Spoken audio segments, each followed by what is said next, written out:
Pozdrav, ja sam Davorin. Dobrodošli u treći serije videa o Lightroomu. U ovom videu opisan je postupak pregledavanja, odabira i označavanja fotografija u Library modulu. Ako ste tek počeli koristiti Lightroom i želite što prije početi raditi u ovom programu, predlažem da prvo pogledate vodič za brzi početak rada u Lightroomu. A mi ostali krenimo na Library modul. Fotografije koje smo posljednje uvezli vidljive su u središnjem panelu, a možemo ih vidjeti pod karticom katalog. Ako pritisnemo opciju Previous Import, tada će nam pokazati sve u posljednjoj rundi uvezene fotografije. Želite li vidjeti sve fotografije, kliknite na All Photographs i prikazat će vam sve fotografije u katalogu, s time da će ove koje ste posljednje uvezli biti pri dnu popisa. Uvezene fotografije, odnosno sve fotografije u katalogu, možete pregledavati u grid pregledu, odnosno mrežnom pregledu, ili ih možete pregledavati uvećane u loop view ili povećanom pregledu. U taj drugi način pregledavanja fotografija, gdje ih pregledavate jednu po jednu, možete se prebaciti tako da dvostruko kliknete lijevim klikom miša na pojedinu minijaturu, ili pritisnete tipku E, ili pritisnete ovaj ovdje gumb, ili kliknete jedanput unutar navigacijskog prozora.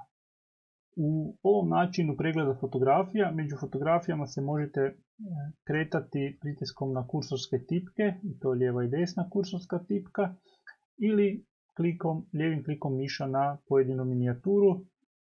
Ona će se prikazati povećana u središnjem panelu. Trenutno aktivnu fotografiju možete označiti na nekoliko načina.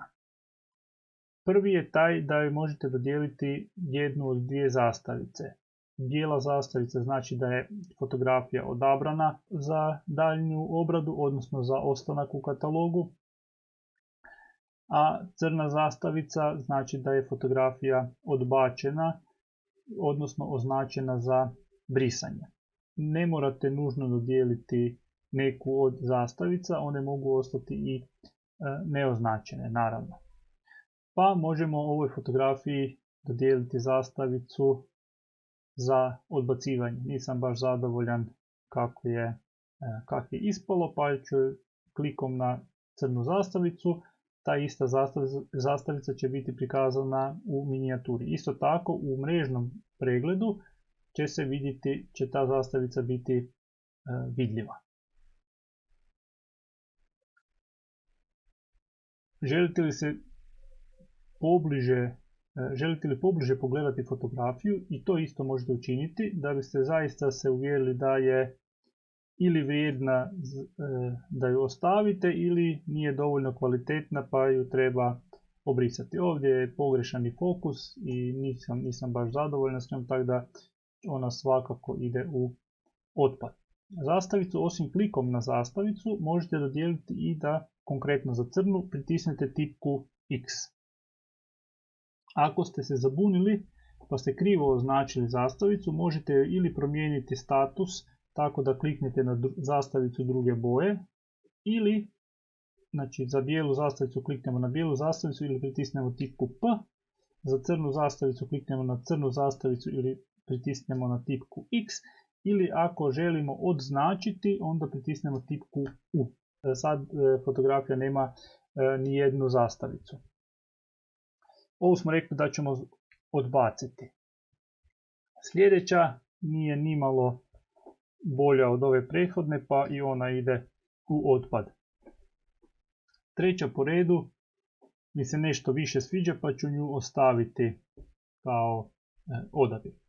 Osim što fotografijama možete dodijeliti zastavice, možete im dodijeliti i rating u zvijezdicama, odnosno možete ih označiti nekom od ovih 5 boja. Crvenom, žutom, zelenom, plavom ili ljubičastom. Da bi to učinili, za zvijezdice potrebno je kliknuti na zvijezdicu nekakvu koja označava broj zvijezdica koji želite dodijeliti. Znači možete dodijeliti od 1 do 5 zvijezdica.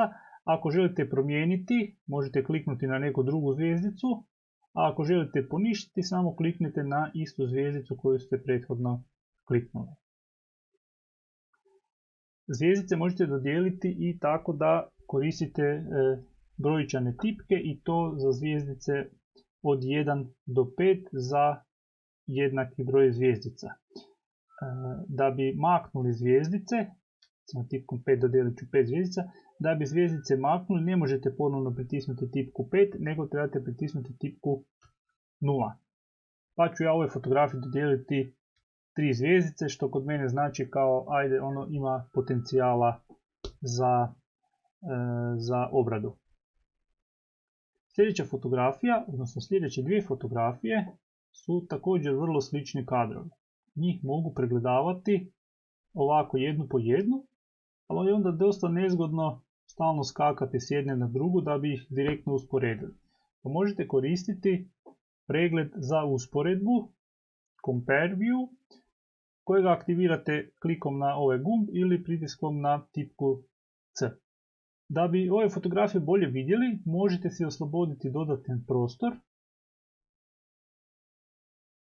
pa će one biti nešto veće na ekranu.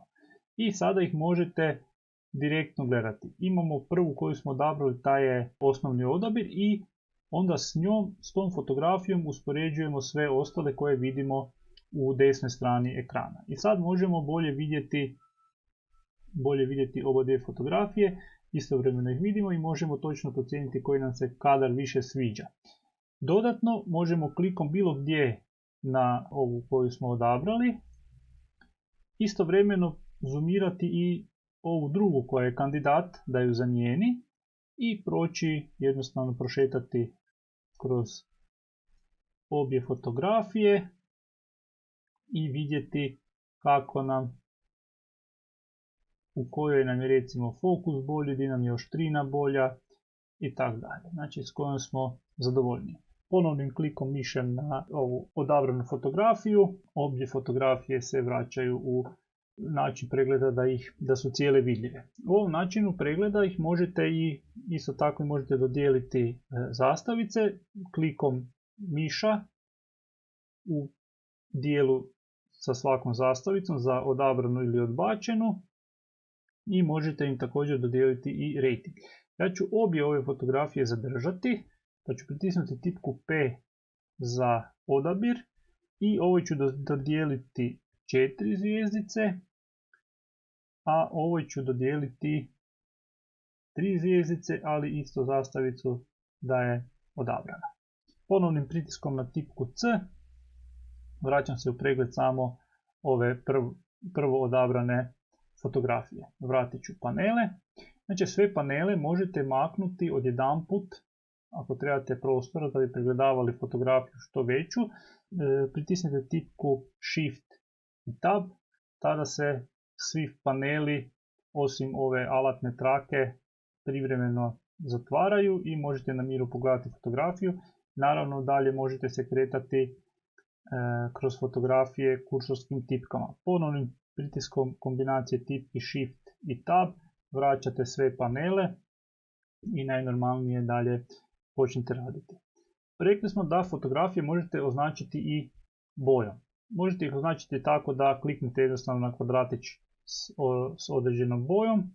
Recimo da ću ovoj dodijeliti žutu boju i tada je ona u mrežnom pregledu kad nije aktivna označena žutom bojom. Isto tako u ovoj filmskoj vrpci vidi se da je promijenjena pozadina u žučkastu.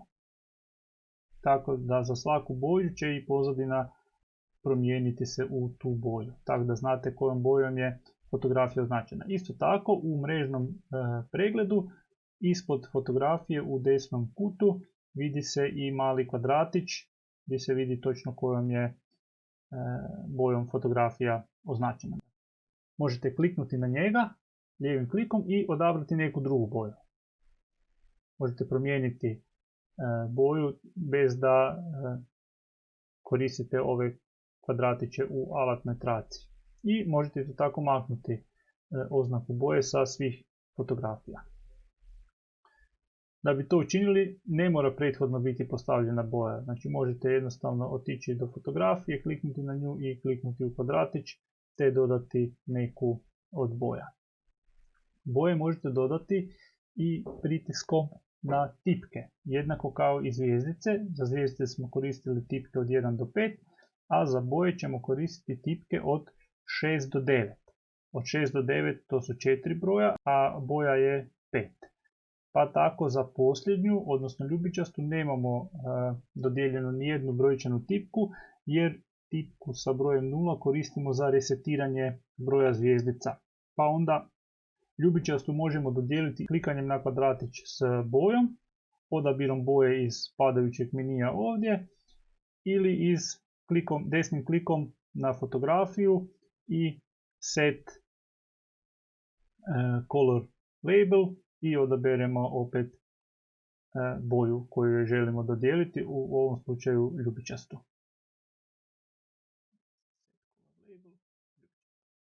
Želimo li između više fotografija sa sličnim kadrovima odabrati neku koja nam se najviše sviđa, i to možemo učiniti na način da označimo više tih fotografija koje su slične, evo recimo ovih 6, i uključimo usporedni pregled klikom na ovaj gumb ili pritisnemo tipku N.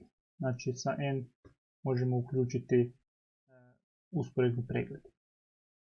Ponovno možemo sa tipkom Shift i Tab isključiti sve panele da bismo ove fotografije što veće vidjeli na ekranu. I sada možemo odabirati određenu fotografiju, odnosno sa klikom na X ih mičemo iz odabira i možemo ih usput dodijeliti neku od zastavica i rangirati ih sa zvijezdicama.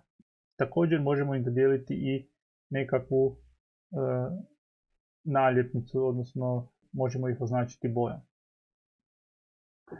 Ovaj način vam služi da iz odabira isključite fotografije koje ne želite, da bi vam na kraju ostala ona koja vam se čini najbolja od svih u toj seriji. Pa recimo ova mi je malo, tu mi je kompozicija dobra, ali mi je recimo malo pretana, mada neću ostaviti za sada. Od ove dvije, one su skoro identične i smeta me malo ova tu rupa u stablima, pa ću te dvije izbaciti van. Vidite da kako se fotografije miču, preostale postaju sve veće kako bi ih lakše mogli uspoređivati. I recimo da ću maknuti i ovu van, a ove obje ću zadržati. Ovdje mi je super svjetlo, a ovdje mi je dobar kadar. Znači mogu se šetati među njima, mogu zamijeniti koja je fotografija trenutno aktivna i mogu se vratiti u loop view i vidjeti samo trenutno aktivnu fotografiju. Sa pritiskom tipki Shift i Tab ponovno ću vratiti sve panele i ovu ću sad označiti crvenom bojom i dodati joj recimo 4 zvjezdice. Neke smo fotografije preskočili. Sad su označene ove dvije, pa samo između njih dvije šeće. I idemo na brzinu označiti još i preostale. Sa X smo rekli označujemo one koje ćemo odbaciti. Ova mi je tak nedefinirana pa ju neću uopće označiti, ali ću recimo dodijeliti 3 zvjezdice da bi si označio da ima nekakvog potencijala, da sam razmišljao o njoj za obradu. Ova će mi biti definitivno za obradu, isto kao i ova, ali ću ovoj dati 5 zvjezdica, a ovoj 4 i time se dati do znanja da mi je ova bila u prvom pregledu nešto kvalitetnija i da sam o njoj razmišljao kao prvom kandidatu za obradu. Znači ona ima nekako prvenstvo pred ovom prvom.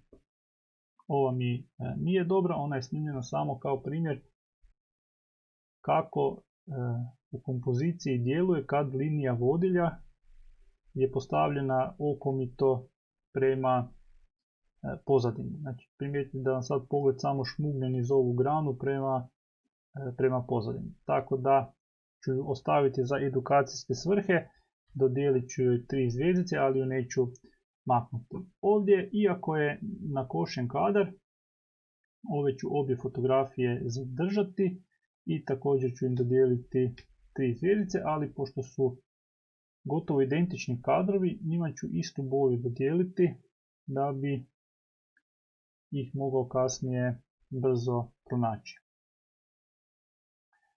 I ovo ću sve ostaviti neoznačeno, ovo mi je možda dobar, toga ću označiti sa P, ovo smo već označili. Ove su označene za brisanje. Ovo ćemo ipak ostaviti. I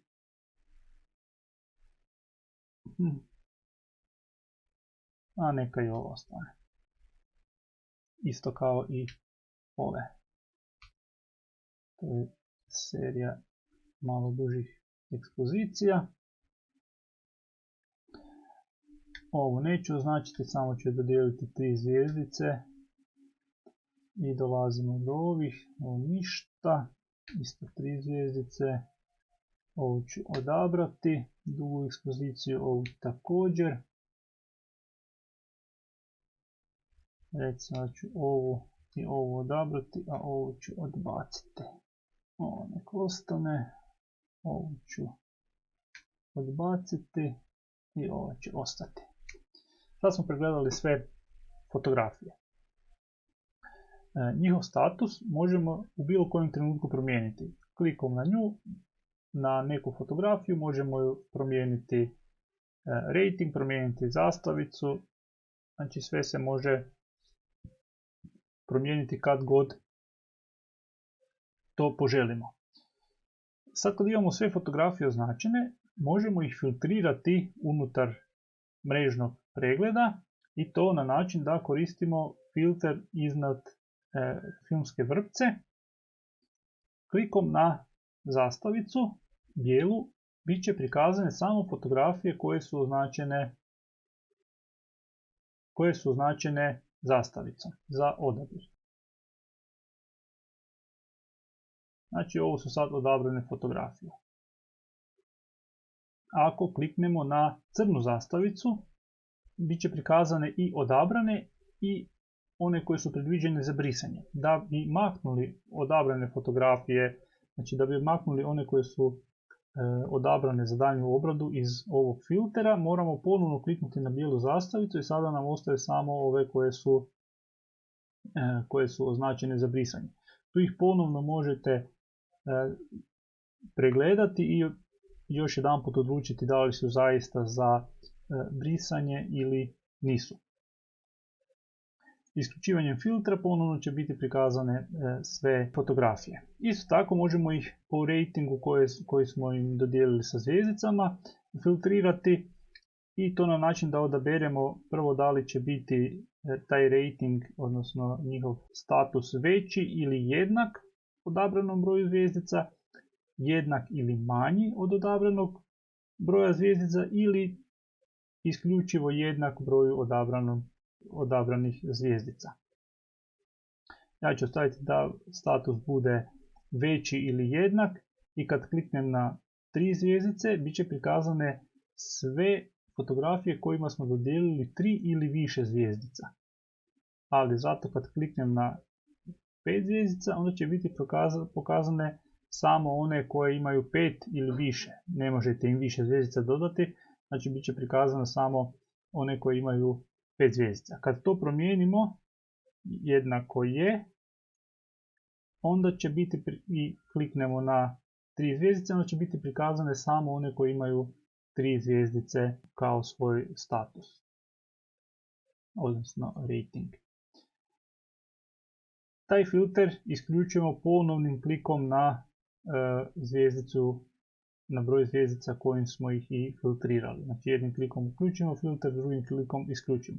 Moramo paziti da nam nehotice ne ostane uključen neki drugi filter, jer će se ta dva filtera ili više njih kombinirati i na kraju nećemo imati niti jednu fotografiju odabranu jer se ni u jednoj fotografiji ta 3 filtra ne podudaraju.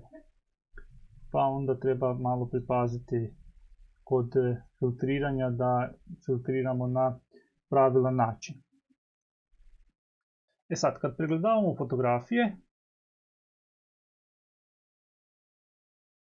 možemo si odrediti i boju ove pozadine, da nam je lakše odrediti da li je fotografija dovoljno saturirana, odnosno da li je previše saturirana.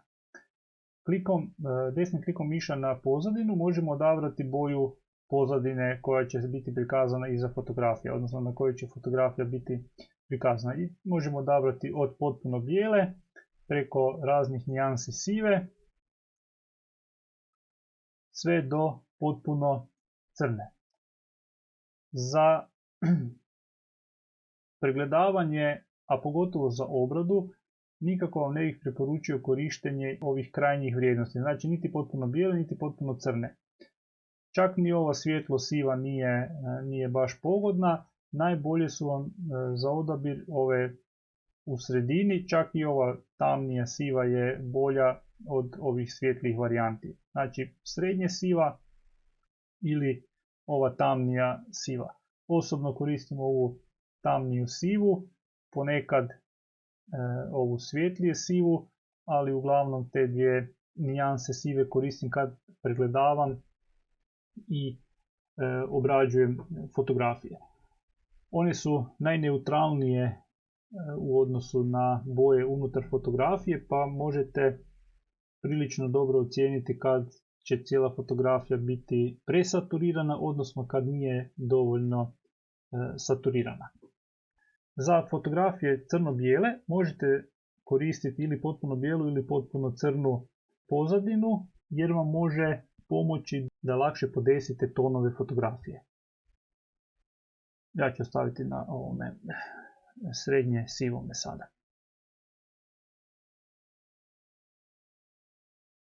Još je jedan način na koji možete pregledavati fotografije, a da vas ne ometaju ovi paneli. Pokazali smo već da možete sve panele maknuti kombinacijom tipki Shift i Tab. Međutim, tipkom L možete zatamniti područje oko fotografije. Ona neće biti veća, ali će područje oko nje biti zatamnjeno. Može biti potpuno crno i još jednim pritiskom na tipku L ponovno ćete vratiti normalno osvjetljenje panela oko fotografije. Još je jedan način, a to je da fotografiju pregledavate preko cijelog ekrana. Pritiskom na tipku F ona će biti povećana koliko veličina ekrana dozvoljava i u tom načinu također možete se kretati među fotografijama pomoću kursorskih tipki. Možete ih odabirati pomoću tipke P odabrati, pomoću tipke X maknuti iz odabira, pomoću brojeva i možete dodavati nekakav rating u zvjezdicama.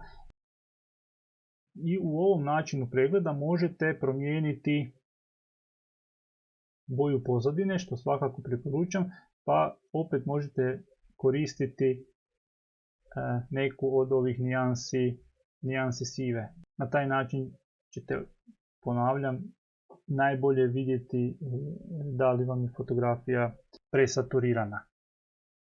Da bi izašli iz ovog načina pregleda, ponovno pritisnite tipku F i vraćate se u standardno Lightroomovo okruženje. Ponekad želite vidjeti EXIF informacije o fotografiji. To možete učiniti tako da pritisnete tipku I tada će osnovne informacije biti prikazane, kao što su naziv fotografije, odnosno naziv datoteke, datum kad je snimljena, vrijeme kad je snimljena i njezine dimenzije. Ponovnim pritiskom na tipku I dobit ćete ispod naziva fotografije prikazane osnovne EXIF podatke o fotografiji. I još jedan put ako pritisnete tipku I maknut ćete informaciju sa ekrana da vam ne smeta pri pregledavanju fotografije. Sve ove fotografije nalaze se, rekli smo, u pregledu Previous Import kartice katalog. Međutim, unutar te kartice ne možete ih u ovom načinu pregledavanja ne možete ih ručno sortirati, odnosno pomicati na željeni način, jer to nije u ovom pregledu dozvoljeno. Vidimo poruku da trenutno odabrani izvor, znači kartica Previous Import, ne podržava ručno sortiranje, odnosno izmještanje fotografija prema našim željama. Da bismo to učinili, potrebno je otići u mapu gdje se fotografije nalaze. To možemo, ako imate puno foldera, kakvih ja imam, onda je to ponekad teško. Pogotovo ako mapa u kojoj trenutno radite nije posljednja dodana u katalog. Najlakše je da desnim klikom kliknete na fotografiju i označite opciju Go to folder in library. Kliknete na njega i automatski će biti označena mapa u kojoj se ta fotografija nalazi. I sad možete, kada se nalazite unutar te mape, možete fotografije premještati i sortirati ih prema želji. Zašto je ovo važno? Važno je zato jer unutar mape možete složiti raspored po vlastitom nahođenju i kad taj set fotografija, ako ih sve odjedanput eksportirate, one će biti tim istim redoslijedom eksportirane. Ako prilikom eksporta im dodijelite sekvencu, odnosno numerički nekakav slijed nazivima datoteka, onda će one i u nekakvoj prezentaciji, odnosno slideshow, biti istim tim redom prikazane. Znači, vi si odmah u Lightroomu možete složiti raspored fotografija za željenu prezentaciju ili publikaciju, bez da kasnije ručno mijenjate onda nazive datotekama i slažete ih po abecedi ili po brojevima ili kak već. Isto tako, unutar glavne mape možete dodavati novu mapu i to možete tako napraviti da kliknete na ovaj gumb plus i dodate ili novu mapu koja će biti u rangu već postojećih mapa ili pod mapu nekoj mapi koju ste odabrali. Možete mapu i maknuti s time da ona neće biti obrisana sa diska, nego će samo biti maknuta iz kataloga. Isto tako, fotografije koje brišete, recimo da imamo označene ovih nekoliko fotografija, imamo označenih da ćemo ih obrisati. Sad možemo kliknuti desnim klikom miša i odabrati opciju Remove Photo. Tada ćemo maknuti samo tu jednu fotografiju. Nju možemo maknuti iz kataloga ili ju možemo odmah i obrisati sa diska. Želimo li sve fotografije koje su nam označene za brisanje obrisati istovremeno, trebamo otići u glavni izbornik, odabrati pod karticom Foto, Delete Rejected Photos ili Ctrl i Backspace. Sad kad ih budem brisao, ponovno će se ponuditi opcija da ih se automatski izbriše i sa diska ili da ih se samo makne van iz kataloga.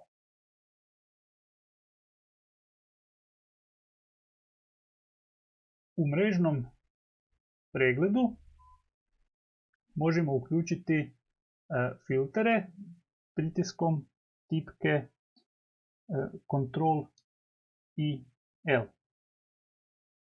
Tada su filtri uključeni i onda fotografije možemo osim po ovim zastavicama, odnosno oznakama, pretraživati i po drugim nekakvim atributima, po nazivu, odnosno tekstu koji se nalazi unutar meta podataka, po atributima, a to su ove znači zastavice, zvjezdice i boje, po meta podacima, a to mogu biti datum nastanka, fotoaparat kojim je snimljeno, objektiv kojim je snimljen ili neki drugi. Možemo dodavati nove kolone i tu možemo odabrati onda nove setove po kojima možemo filtrirati po fotografiju unutar kataloga, ili možemo odabrati niti jedan i tada se taj filter traka se gasi i fotografije nisu filtrirane po nijednom kriteriju.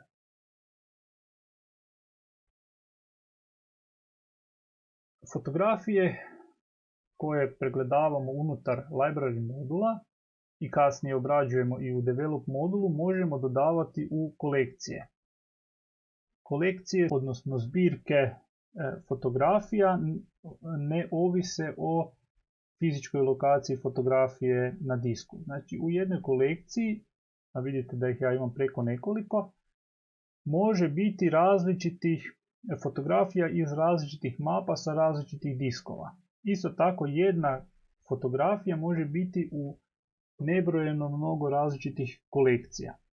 Kolekcije, odnosno zbirke, nam služe da bi na jednom mjestu okupili fotografije koje namjeravamo upotrijebiti ili u nekom projektu za nekakvu prezentaciju ili ih okupiti tematski kako god.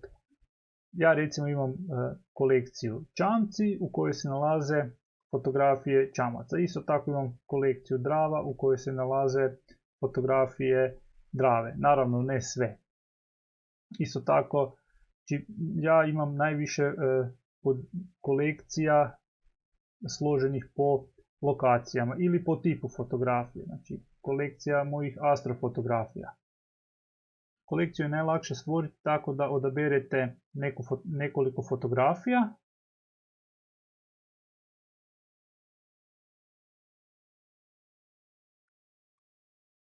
Evo recimo, znači sad odabrati iz ovih posljednje snimljenih nekoliko fotografija.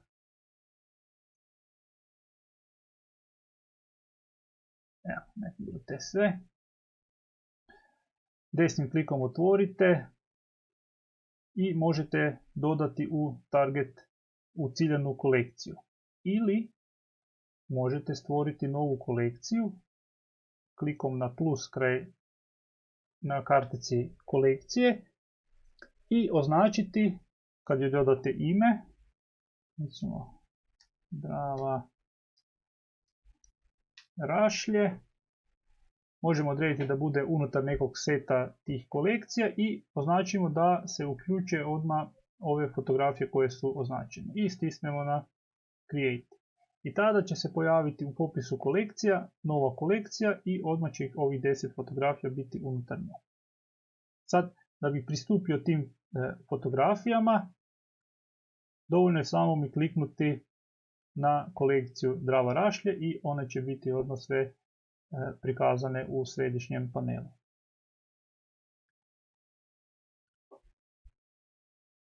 Naravno, kolekcije možemo i obrisati.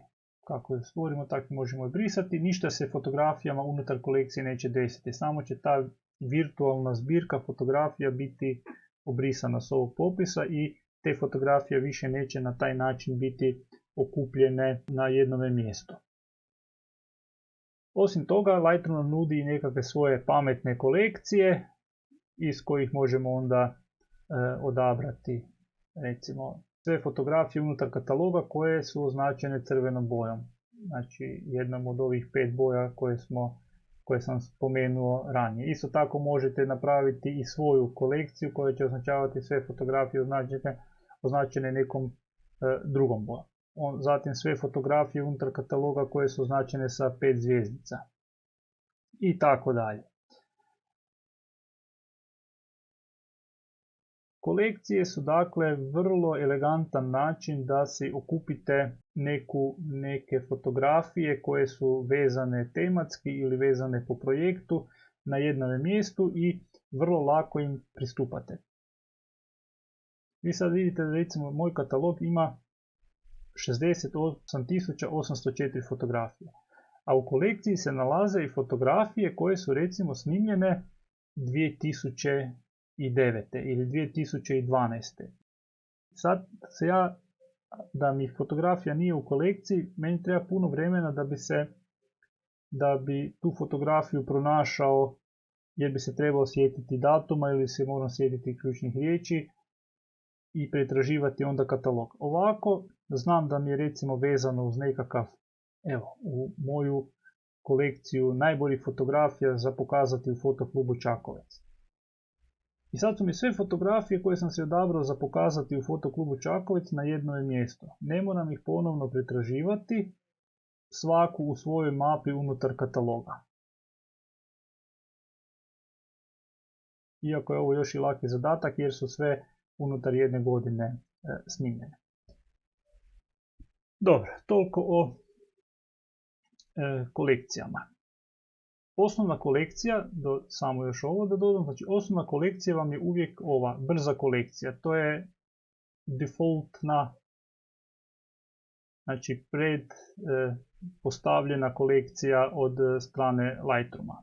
Ona je po defaultu aktivna, međutim ako ste promijenili, ako ste neku drugu postavili za aktivnu, odnosno ciljnu kolekciju, morate ju ponovno označiti sa Set as Target Collection.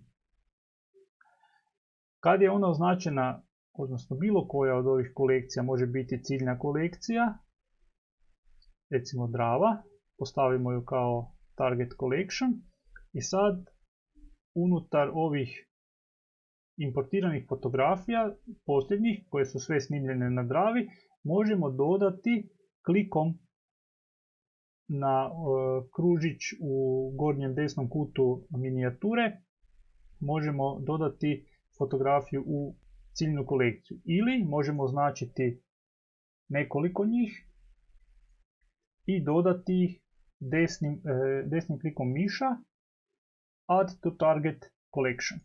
Odabrati iz padajućeg popisa i sad su one sve dodane u kolekciju Drava. Kad otvorimo kolekciju Drava, te fotografije sve su dodane.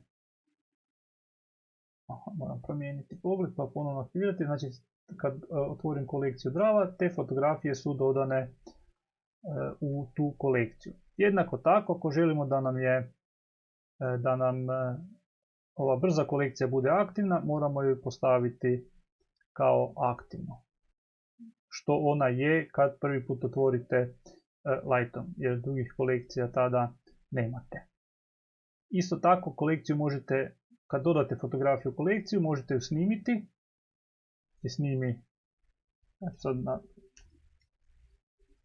odabir i označite kućicu da se ta brza kolekcija isprazni nakon što ju snimite kao neku drugu kolekciju. Sad je brza kolekcija prazna, međutim imamo novu kolekciju pod nazivom Odabir u kojoj se nalaze fotografije koje su prethodno bile u brzoj kolekciji. Vrlo jednostavan i efektivan način da sortirate si fotografije po nekakvim kategorijama i da se tako izrazim, posložite sve na jednu policu da im možete brzo pristupiti. Publish Services to ne koristim jer oni vam omogućavaju da postavite nekakve predpostavljene opcije za objavu fotografija, odnosno za eksport fotografija na hard disk ili objavu fotografija na društvenim mrežama.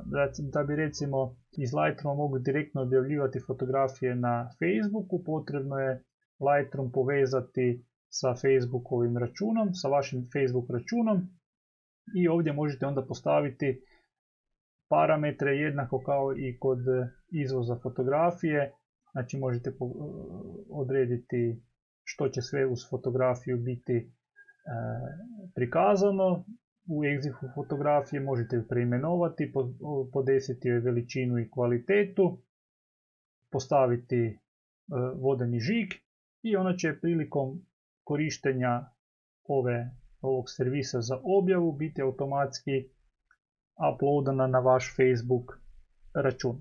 To ne koristim, velim, jer sve fotografije eksportiram na hard disk računala i onda ih ručno prebacujem na željeni online servis ili društvene mreže. S desne strane jedan panel u kojem se nalaze neke opcije koje ćemo na brzinu proći. Prvo možete si prikazati histogram za svaku fotografiju. Kad gledamo, recimo da gledamo ove koje su prethodno uvezene, možemo za svaku fotografiju uz to što ju pregledavamo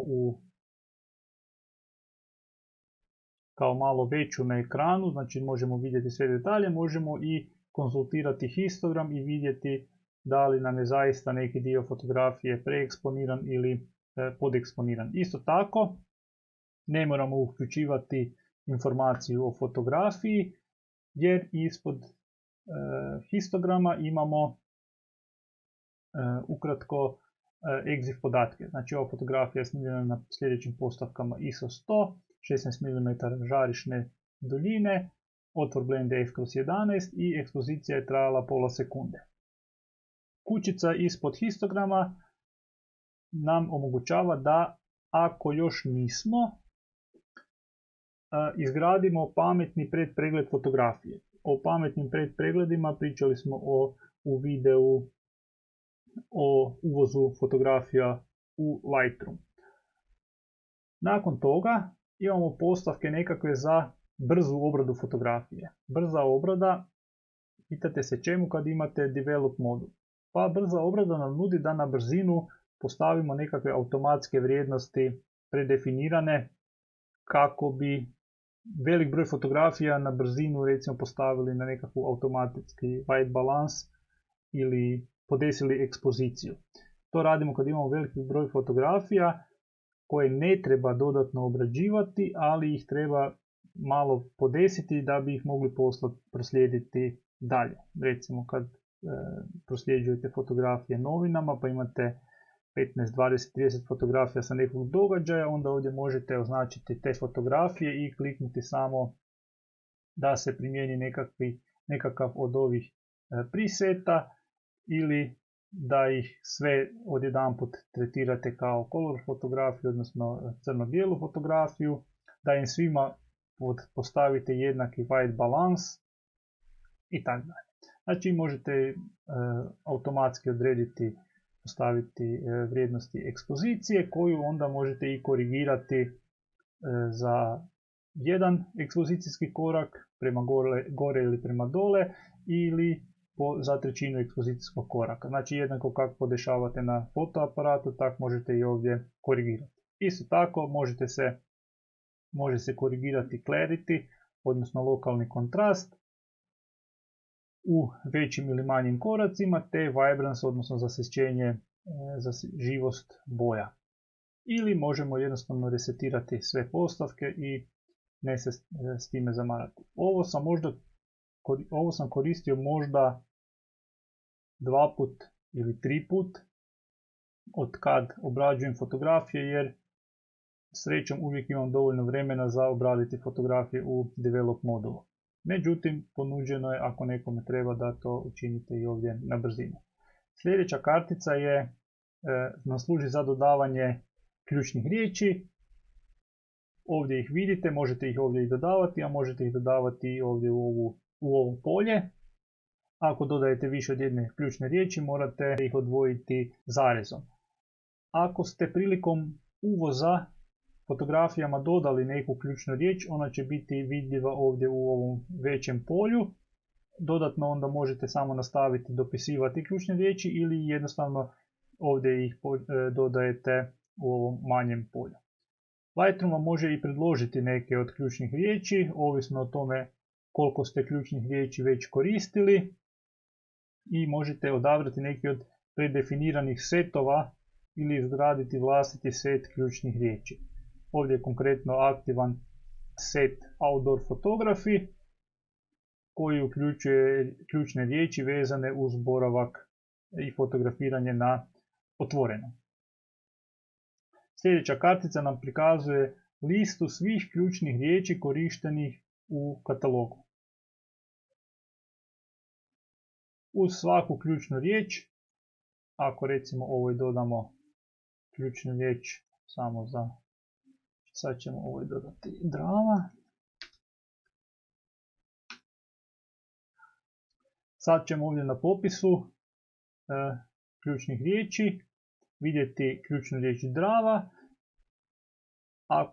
ako je uz aktivnu fotografiju ta ključna riječ korištena, uz nju će biti postavljena kvačica i vidjet će se broj fotografija u kojima je također ta ključna riječ korištena. Znači ja sam koristio ključnu riječ Drava u 140 fotografija. I na kraju meta podaci. Meta podaci su mogu biti dosta opširni. U ovom nekakvom standardnom prikazu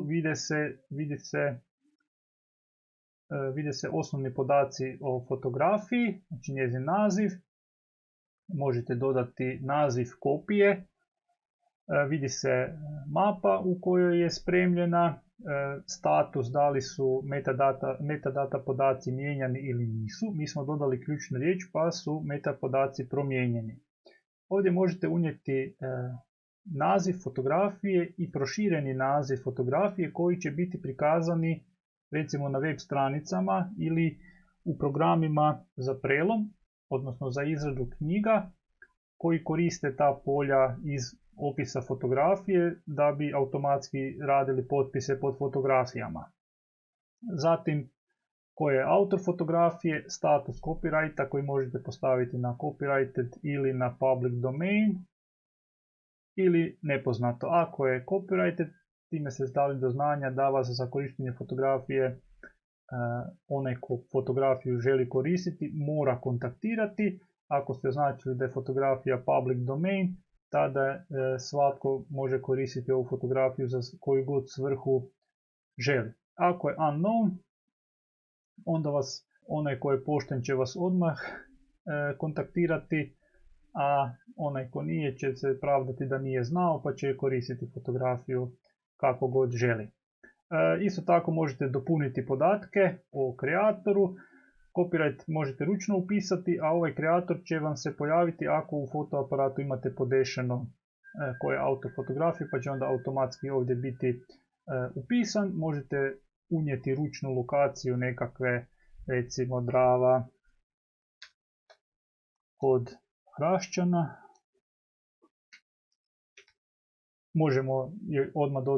Možemo je promijeniti rating u zvijezdicama i ovdje. I možemo je dodati nekakvu naljepnicu, znači boje. Ona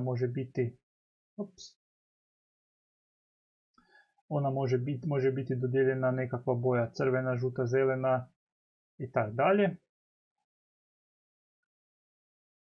I ovdje imamo EXIF podatke koje je fotoaparat upisao u kameru. Vidite da se ovi podaci ne mogu mijenjati. Pošto moj fotoaparat nema GPS modul, ne podržava ugradnju GPS koordinata u EXIF, onda ovdje ručno mogu upisati GPS koordinate. Ako vaš fotoaparat to podržava, onda će GPS koordinate biti vidljive u ovom ovdje polju. I to bi bilo to. Još samo jedna stvar. Ako imate nekakav niz fotografija na koje želite primijeniti iste postavke. Znači sad ja želim svim mojim fotografijama, znači odabrat ću jednu, unijet ću ključne riječi recimo.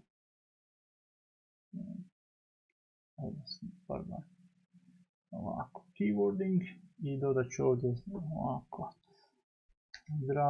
Ne drva, nego Drava. Drava. Hrašćan. Proljeće. Jutro. I sad želim svim fotografijama dodati te iste ključne riječi, odnosno mogu sinhronizirati meta podatke s ove fotografije sa svim ostalim fotografijama.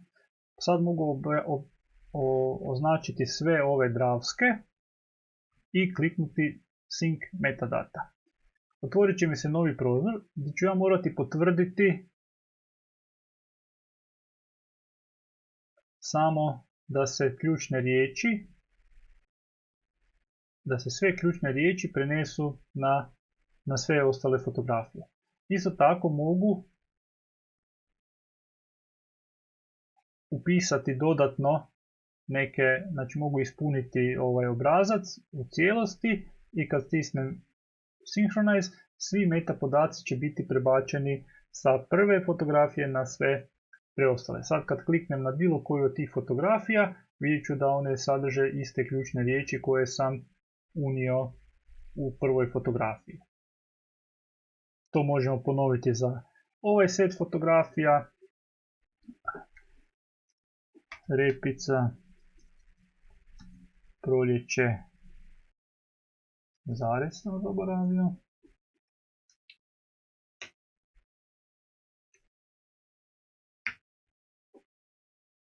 I sad mogu sinhronizirati meta podatke, označiti kućicu, ona je sad već označena i eto, sad su svim ovim fotografijama dodane te iste ključne riječi. Isto tako, ako ste na nekoj fotografiji radili brzu obradu, recimo idemo probati ovako. Na ovoj ćemo napraviti auto tone i auto white balance.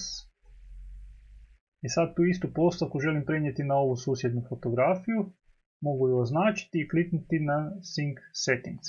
I iz popisa onda mogu odabrati neku od postavki koje sam mijenjao na fotografiji. Ja ću sad označiti Check All i Synchronize i vidite da se sad obrada sa ove fotografije prenijela i na ovu. Sad se nisu se sinhronizirali meta podaci, nego se samo sinhronizirala obrada na fotografiju.